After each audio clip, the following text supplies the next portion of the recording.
ಸ್ನೇಹಿತರೆ, ನ್ಯೂಸ್ ಶೋಗೆ ಸ್ವಾಗತ. ನಾನು ಶಾಂತ. ವಿಶ್ವ ಕ್ರಿಕೆಟ್ನ ಲೆಜೆಂಡ್ ಅಂತಾನೆ ಕರೆಸಿಕೊಳ್ಳೋ ಕಿಂಗ್ ವಿರಾಟ್ ಕೊಹ್ಲಿ ದಾಖಲೆಗಳ ಸರದಾರ. ಇಂದಿನ ಯುವ ಪೀಳಿಗೆಗೆ ಕೊಹ್ಲಿಯ inspiration, ಕೊಹ್ಲಿಯೇ role model.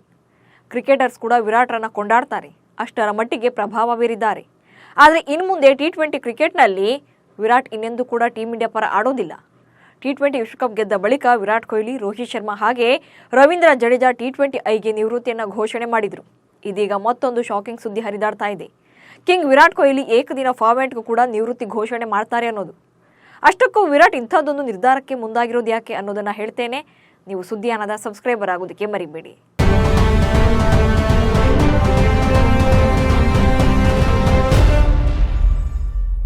Virat Kohli cricket ಲೋಕದಲ್ಲಿ ಮಾಡದೇ ಇರೋ ಸಾಧನೆಗಳೇ ಇಲ್ಲ. ವಿರಾಟ್ರ ಶಿಸ್ತು, ಶ್ರದ್ಧೆ, ಸ್ಥಿರತೆ, ಆಟದ ಮೇಲೆ ಅವರಿಗೆ ಇರುವ ಪ್ರೀತಿ ಕಂಡು ಇಡೀ ಕ್ರಿಕೆಟ್ ಲೋಕವೇ ಬೆರಗಾಗಿದೆ. ಕ್ರಿಕೆಟ್ ಲೋಕದ ದೇವರು ಅಂತಾನೆ ಕರೆಸಿಕೊಂಡಿದ್ದ ಮಾಸ್ಟರ್ ಬ್ಲಾಸ್ಟರ್ ಸಚಿನ್ ತೆಂಡೂಲ್ಕರ್ ಕೂಡ ವಿರಾಟ್ ಕೊಹ್ಲಿ ಆಟಕ್ಕೆ ಅಭಿಮಾನಿಯಾಗಿ ಬಿಟ್ಟಿದ್ರು. ಜಗತ್ತಿನ ದೊಡ್ಡ ದೊಡ್ಡ ಆಟಗಾರರೇ ವಿರಾಟ್ಗೆ ಫಿದಾ ಆಗಿರಬೇಕಾದ್ರೆ ಇನ್ನು ಫ್ಯಾನ್ಸ್ ಬಗ್ಗೆ ಹೇಳಬೇಕಾ? ಹೀಗೆ ಭಾರತ ಮಾತ್ರವಲ್ಲದೆ ಜಗತ್ತಿನಾದ್ಯಂತ ಕೋಟ್ಯಂತರ ಅಭಿಮಾನಿಗಳನ್ನು ಹೊಂದಿರುವ ವಿರಾಟ್ ಕೊಹ್ಲಿ ಈಗಾಗಲೇ ಟಿ20ಐಗೆ ನಿವೃತ್ತಿಯನ್ನು ಘೋಷಣೆ ಮಾಡಿದ್ದಾರೆ. ಇದೀಗ ಏಕದಿನ ಸರಣಿಗೂ ಕೂಡ ಗುಡ್ ಬೈ ಹೇಳ್ತಾರೆ ಎಂಬ ಬಿಸಿ ಬಿಸಿ ಚರ್ಚೆ ಆಗ್ತಾ ಇದೆ. ಈ ಪ್ರಶ್ನೆಗೆ ಜಸ್ಟ್ 7 ತಿಂಗಳಲ್ಲಿ ಉತ್ತರ ಸಿಗೋ ಎಲ್ಲ ಸಾಧ್ಯತೆ ಇದೆ. ಅಷ್ಟಕ್ಕೂ ಅದ್ಯಾವ ಫಾರ್ಮೇಟ್ಗೆ ಅನ್ನೋದನ್ನ ಹೇಳ್ತೇನೆ ನೋಡಿ. ವಿರಾಟ್ ಕೊಹ್ಲಿ ಈಗಾಗಲೇ ಕ್ರಿಕೆಟ್ ಲೋಕದಲ್ಲಿ ದೊಡ್ಡ ದೊಡ್ಡ ದಾಖಲೆಗಳನ್ನೇ ಬ್ರೇಕ್ ಮಾಡಿದ್ದಾರೆ. ಟಿ20 ಏಕದಿನ ಟೆಸ್ಟ್ ಮಾದರಿಯಲ್ಲಿ ವಿರಾಟ್ ಕೊಹ್ಲಿ ಸಾಲು ಸಾಲು ರೆಕಾರ್ಡ್ ಬರೆದಿದ್ದಾರೆ. ಹೀಗೆ ಎಲ್ಲ ಮಾದರಿಯಲ್ಲೂ ಕೂಡ ಆರ್ಭಟಿಸಿರುವ ವಿರಾಟ್ ಇತ್ತೀಚೆಗಷ್ಟೇ ಟಿ20 ಮಾದರಿ ಕ್ರಿಕೆಟ್ನಿಂದ ನಿವೃತ್ತಿ ಪಡೆದಿದ್ದಾರೆ. ಯುವ ಕ್ರಿಕೆಟ್ ಆಟಗಾರರಿಗೆ ದಾರಿ ಮಾಡಿಕೊಡೋ ಉದ್ದೇಶ ಕೊಹ್ಲಿ ಅವರದ್ದು. ಈಗ ಮತ್ತೊಂದು ಫಾರ್ಮೆಟ್ನಿಂದಲೂ ಕೂಡ ತೆರೆಮರೆಗೆ ಸರಿಯುವ ಕಾಲ ಹತ್ತಿರವಾಯ್ತಾ ಅನ್ನೋ ಅನುಮಾನ ಶುರುವಾಗಿದೆ. ಟಿ20 ಫಾರ್ಮೆಟ್ನಂತೆಯೇ ಏಕದಿನ ಕ್ರಿಕೆಟ್ನಿಂದಲೂ ಕೂಡ ದೂರ ಸರಿಯುವ ನಿರ್ಧಾರ ಕೈಗೊಳ್ಳೋ ಸಾಧ್ಯತೆ ದಟ್ಟವಾಗಿದ್ದು ಈಗಾಗಲೇ ಕೌಂಟ್ಡೌನ್ ಕೂಡ ಶುರುವಾಗಿದೆ. ಸದ್ಯ 35 ವರ್ಷದ ವಿರಾಟ್ ಕೊಹ್ಲಿ ಇದೇ ನವೆಂಬರ್ ಬಳಿಕ 36ನೇ ವರ್ಷಕ್ಕೆ ಕಾಲಿಡಲಿದ್ದಾರೆ. ಮುಂದಿನ 2027ರ ಏಕದಿನ ವಿಶ್ವಕಪ್ ವೇಳೆಗೆ ವಿರಾಟ್ ಕೊಹ್ಲಿ ವಯಸ್ಸು 39 ಆಗಿರಲಿದೆ. ಹೀಗಾಗಿ 2025ರ ಐಸಿಸಿ ಚಾಂಪಿಯನ್ಸ್ ಟ್ರೋಫಿ ಗೆಲುವಿನೊಂದಿಗೆ ಏಕದಿನ ಫಾರ್ಮ್ಯಾಟ್ಗೂ ಕೂಡ ಗುಡ್ ಬೈ ಹೇಳುವ ಲೆಕ್ಕಾಚಾರ ಕೊಹ್ಲಿಯದ್ದಾಗಿದೆ. ಇದು ನಿಜವೇ ಆದರೆ ಮುಂದಿನ 7 ತಿಂಗಳು ಮಾತ್ರವೇ ವಿರಾಟ್ ಏಕದಿನ ಫಾರ್ಮ್ಯಾಟ್ನಲ್ಲಿ ಕಾಣಿಸಿಕೊಳ್ಳಲಿದ್ದಾರೆ. ಬೆರಳೆಣಿಕೆ ಪಂದ್ಯಗಳನ್ನಷ್ಟೇ ಆಡಲಿದ್ದಾರೆ. ಅಷ್ಟೇ ಅಲ್ಲದೆ ಟೀಮ್ ಇಂಡಿಯಾದ ಚುಕ್ಕಾಣಿ ಹಿಡಿದಿರುವ ಗೌತಮ್ ಗಂಭೀರ್ ಸೀನಿಯರ್ ಪ್ಲೇಯರ್ಸ್ಗೆ ಡೆಡ್ಲೈನ್ ಕೂಡ ಫಿಕ್ಸ್ ಮಾಡಿದ್ದಾರೆ. ಐಸಿಸಿ ಚಾಂಪಿಯನ್ಸ್ ಟ್ರೋಫಿ ಪ್ರದರ್ಶನದ ಆಧಾರದಲ್ಲಿ ಕೆಲವರಿಗೆ ಗೇಟ್ ಪಾಸ್ ನೀಡುವ ಷರತ್ತು ಬಿಗ್ ಬಾಸ್ಗಳ ಮುಂದಿಟ್ಟಿದ್ದಾರೆ. ಐಸಿಸಿ ಚಾಂಪಿಯನ್ಸ್ ಟ್ರೋಫಿ ಬಳಿಕ ಏಕದಿನ ಫಾರ್ಮ್ಯಾಟ್ಗೆ ಗುಡ್ ಬೈ ಹೇಳಲಿರುವ ವಿರಾಟ್ ಟೆಸ್ಟ್ ಕ್ರಿಕೆಟ್ಗೆ ಮಾತ್ರ ಸೀಮಿತವಾಗುವ ಸಾಧ್ಯತೆ ಇದೆ. 2025ರ ಐಸಿಸಿ ಟೆಸ್ಟ್ ಚಾಂಪಿಯನ್ಶಿಪ್ನತ್ತಲೇ ದೃಷ್ಟಿ ನೀಡಲಿರುವ ವಿರಾಟ್ 2-3 ವರ್ಷಗಳ ಕಾಲ ರೆಡ್ ಬಾಲ್ ಕ್ರಿಕೆಟ್ನಲ್ಲಿ ಮುಂದುವರಿಯಲಿದ್ದಾರೆ. ಆ ಬಳಿಕ ಟೆಸ್ಟ್ನಿಂದಲೂ ಕೂಡ ನಿರ್ಗಮಿಸಬಹುದು. ಹೀಗಾಗಿ ಮುಂದೆ ಎದುರಾಗುವ 2025ರ ಐಸಿಸಿ ಚಾಂಪಿಯನ್ಸ್ ಟ್ರೋಫಿ ಟೆಸ್ಟ್ ಚಾಂಪಿಯನ್ಶಿಪ್ನತ್ತಲೇ ವಿರಾಟ್ ದೃಷ್ಟಿ ನೆಟ್ಟಿದೆ. ವಿರಾಟ್ ಕೊಹ್ಲಿ ವಿಶ್ವ ಕ್ರಿಕೆಟ್ನ ಅಗ್ರಜ, ವಿಶ್ವ ಕ್ರಿಕೆಟ್ನ ಸಾಮ್ರಾಟನಾಗಿ ಅಧಿಪತ್ಯ ನಡೆಸ್ತಾ ಇರುವ ವಿರಾಟ್ ವೀರಾವೇಶಕ್ಕೆ ತಂಡ ಹೊಡೆದ ಬೌಲರ್ಗಳು ಅದೆಷ್ಟು. 17 ವರ್ಷದ ವೃತ್ತಿ ಜೀವನದಲ್ಲಿ ಕಿಂಗ್ ಆಗಿಯೇ ಮೆರೆದ ಈ ಸಾಮ್ರಾಟ ಟಿ20 ಮಾದರಿ ಕ್ರಿಕೆಟ್ಗೆ ಈಗಾಗಲೇ ನಿವೃತ್ತಿ ಘೋಷಣೆ ಮಾಡಿಯಾಗಿದೆ. ಆದರೆ ವಿದಾಯ ಹೇಳಿದರೂ ಕೂಡ ಅವರ ದಾಖಲೆಗಳನ್ನು ಮುಟ್ಟಕ್ಕೆ ಇನ್ನೂ ಕೂಡ ಸಾಕಷ್ಟು ವರ್ಷಗಳು ಬೇಕು. ಯಾಕಂದರೆ ಅಷ್ಟು ದೊಡ್ಡ ದಾಖಲೆಗಳನ್ನು ನಿರ್ಮಿಸಿದ್ದಾರೆ ನಮ್ಮ ಕೊಹ್ಲಿ. ಹೀಗಾಗಿ ವಿರಾಟ್ ಕೊಹ್ಲಿಗೆ ಮತ್ತು ಅವರ ದಾಖಲೆಗಳಿಗೆ ಅವರೇ ಸರಿಸಮ ಎನ್ನಬಹುದು. ಇಲ್ಲಿ ವಿರಾಟ್ ನಿವೃತ್ತಿಗೆ ಮತ್ತೊಂದು ಮೇನ್ ರೀಸನ್ ಅಂದರೆ ಫ್ಯಾಮಿಲಿ. ವಿರಾಟ್ ಅದೆಷ್ಟೇ ದೊಡ್ಡ ಪ್ಲೇಯರ್ ಆಗಿದ್ರು ಕೂಡ ಫಸ್ಟ್ ಪ್ರಿಫರೆನ್ಸ್ ಯಾವತ್ತಿಗೂ ಕೂಡ ಫ್ಯಾಮಿಲಿಗೆ ಕೊಡ್ತಾರೆ.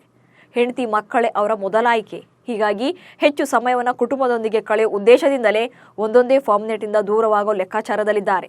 ಆದರೆ ಕೊಹ್ಲಿ ಅವರ ನಿರ್ಗಮನ ಕೋಟ್ಯಂತರ ಫ್ಯಾನ್ಸ್ಗೆ ನಿರಾಸೆಯನ್ನು ಉಂಟು ಮಾಡೋದಂತೂ ಸತ್ಯ. ಭಾರತ ಮತ್ತು ಪಾಕಿಸ್ತಾನ ನಡುವಿನ ಮತ್ತೊಂದು ಹೈ ವೋಲ್ಟೇಜ್ ಕದನಕ್ಕೆ ಕೌಂಟ್ಡೌನ್ ಶುರುವಾಗಿದೆ.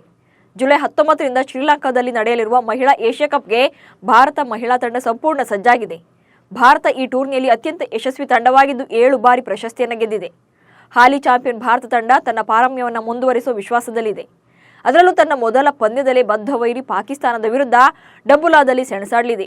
ಟೂರ್ನಿಯಲ್ಲಿ ಒಟ್ಟು 8 ತಂಡಗಳು ಭಾಗವಹಿಸ್ತಾ ಇದ್ದು ಭಾರತ, ಪಾಕಿಸ್ತಾನ, ಯುಎಇ ಮತ್ತು ನೇಪಾಳ ತಂಡಗಳು ಎ ಗುಂಪಿನಲ್ಲಿದ್ದರೆ ಶ್ರೀಲಂಕಾ, ಬಾಂಗ್ಲಾದೇಶ, ಥಾಯ್ಲೆಂಡ್ ಮತ್ತು ಮಲೇಷ್ಯಾ ಬಿ ಗುಂಪಿನಲ್ಲಿವೆ. 2012ರಿಂದ ಟಿ20 ಮಾದರಿಯಲ್ಲಿ ನಡೀತಾ ಇರುವ ಮಹಿಳಾ ತಂಡಗಳ ಪಂದ್ಯದಲ್ಲಿ ಅಧಿಕಾರಿಗಳಾಗಿ ಮಹಿಳೆಯರೇ ಕಾಣಿಸಿಕೊಳ್ಳಿದ್ದಾರೆ. ಮಹಿಳೆಯರ ಏಷ್ಯಾ ಕಪ್ 2024ರ ಟೂರ್ನಿ ಜುಲೈ 19ರಿಂದ ಆರಂಭವಾಗಲಿದ್ದು ಜುಲೈ 28ರವರೆಗೆ ನಡೆಯಲಿದೆ. ಈ ಎಲ್ಲಾ ಪಂದ್ಯಗಳು ಶ್ರೀಲಂಕಾದ ಡಂಬುಲಾದಲ್ಲಿ ನಡೆಯಲಿವೆ. ಒಟ್ಟು 15 ಪಂದ್ಯಗಳು ನಡೆಯಲಿದ್ದು 12 ಪಂದ್ಯಗಳು ಗುಂಪು ಆಟಗಳಲ್ಲಿ ನಡೆಯಲಿವೆ. ಜುಲೈ 26ರಂದು ಸೆಮಿಫೈನಲ್ ಮತ್ತು ಜುಲೈ 28ರಂದು ಫೈನಲ್ ನಡೆಯಲಿದೆ. ಭಾರತ, ನೇಪಾಳ, ಪಾಕಿಸ್ತಾನ, ಶ್ರೀಲಂಕಾ, ಬಾಂಗ್ಲಾದೇಶ, ಯುಎಇ, ಮಲೇಷ್ಯಾ ಮತ್ತು ಥೈಲ್ಯಾಂಡ್ ತಂಡಗಳು ಈ ಟೂರ್ನಿಯಲ್ಲಿ ಭಾಗವಹಿಸ್ತಾ ಇವೆ. ಕೆಲ ದಿನಗಳ ಹಿಂದಷ್ಟೇ ಭಾರತ ಮತ್ತು ಪಾಕಿಸ್ತಾನ ತಂಡಗಳು ಪುರುಷರ ಟಿ20 ವಿಶ್ವಕಪ್ನಲ್ಲಿ ಮುಖಾಮುಖಿಯಾಗಿದ್ವು. ಆ ಪಂದ್ಯದಲ್ಲಿ ಭಾರತ ಪಾಕಿಸ್ತಾನವನ್ನ ಸೋಲಿಸಿತ್ತು. ಇದೀಗ ಮಹಿಳಾ ಪಡೆ ಕೂಡ ಪಾಕ್ ಪಡೆಯನ್ನ ಮಣಿಸಲು ಸಜ್ಜಾಗಿದೆ.